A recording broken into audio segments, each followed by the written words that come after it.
ભારત અને ચીને બેઇજિંગમાં વરિષ્ઠ પ્રતિનિધિ સ્તરની વાતચીત કરી. આ 23મી બેઠક હતી. આ ચર્ચાઓ ભારતના રાષ્ટ્રીય સુરક્ષા સલાહકાર અજીત ડોવલ અને ચીનના વિદેશ મંત્રી વાંગ યી દ્વારા સંચાલિત કરવામાં આવી.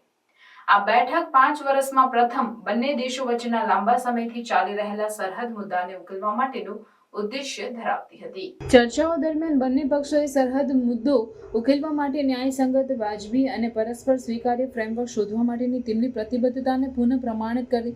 ચર્ચાઓમાં સરહદ વિસ્તારોમાં શાંતિ અને શાંતિ જાળવવા પર ધ્યાન કેન્દ્રિત કરવામાં આવ્યું, જે બંને દેશો માટે મહત્વપૂર્ણ પાસું છે. પ્રતિનિધિઓએ લાંબા ગાળાના ઉકેલને પ્રાપ્ત કરવા માટે સંવાદ અને સહકાર ચાલુ રાખવાની મહત્વતાને ભારપૂર્વક જણાવ્યું.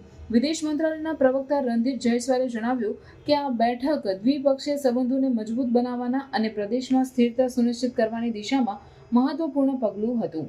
ચર્ચાઓમાં કૈલાસ માનસરોવર યાત્રા શરૂ કરવાની ચર્ચા પણ સામેલ હતી, જે ભારતીય યાત્રાળુઓ માટે સાંસ્કૃતિક અને ધાર્મિક મહત્વનો મુદ્દો રહ્યો છે.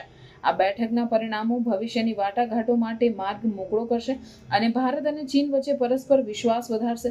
બંને દેશો પ્રદેશની સ્થિરતા અને સહકાર માટે તેમની પ્રતિબદ્ધતાને પ્રતિબિંબિત કરતા સરહદ મુદ્દાનો શાંતિપૂર્ણ ઉકેલ શોધવા માટે સાથે મળીને કામ કરવા માટે પ્રતિબદ્ધ છે.